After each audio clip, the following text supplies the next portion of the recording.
Let us solve the value of this given without using any calculators. This is the logarithm of 81 to the base 3. Now, there are two possible ways wherein you can use those methods in solving for the value of this. I'm going to present both of them. The first method is where we are going to assume a certain variable equal to the exact value of this given. And with this, we can now use the transformation of the logarithm to equivalent exponentiation. With that, we are going to use this property.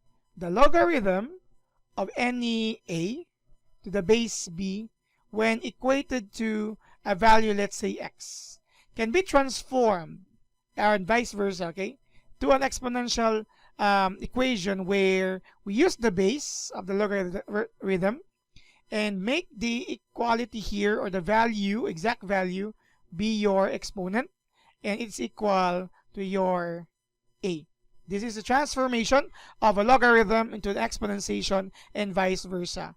In short, we can use this process here. So we'll have the logarithm, again, of 81 to the base 3. Let's equate it to x. And by transforming it to an exponentiation, we'll have 3 as your base to the power of x is equal to 81. Without using any calculators, instead of using the logarithm, we are going to come up with an exponential equation. And we can solve this using the equivalent exponents, the property of equivalent exponents for exponentiation, which tells us that if x is raised to an exponent b, and you will have here x raised to an exponent a. Let's not use a and b so that we will not be confused. If we have an x here raised to the exponent m, and it's equal to another exponentiation with the same base x raised to the power of n, this property of equivalent exponents for exponential equations tells us that if the bases are the same, then that would mean the exponents are also the same. Okay, so we are going to use it here. By doing that, let us try to express 81 into base 3, because 81 can be expressed as 3 to the power of 4. We are lucky that 81 can be expressed as an exponentiation of base 3, because if it's not, then we cannot use this specific method. We're going to use another method to that. Now, we again, 81 is 3 to the power of 4, because 3 times 3 is 9, times 3, 27, times 3, 81. Therefore, by the property of equivalent exponents, we can say that the value of x is equal here to 4. This is now the value of the entire expression. Okay. The second method that I have mentioned a while ago is by, again, if you already know that we're still going to use exponentiation, but if you already know that 81 can be expressed as base 3, you could write it like this: logarithm of 3 to the power of 4 to the base 3.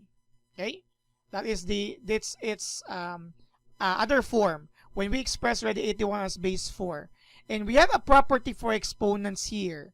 When we have this here, a number or a coefficient with an exponent, there is a property where we can just simply place here the exponent, so we'll have 4 times the logarithm of your 3 to the base 3. That's another property for logarithms. And this is also another property. If you have a logarithm of a number to the same base, again, just like this, logarithm of 3 to the base of 3, this is entirely equal to 1. So this is equal, this is equal. So the other way or method in solving for the value of this is when you use this property and you will have 4 times 1, you will reach 4. So we have two different steps here. The first one is transforming the logarithm into an equivalent exponential equation and using the property of equivalent exponents is like this. It's a little bit longer because that is actually using another type of equation.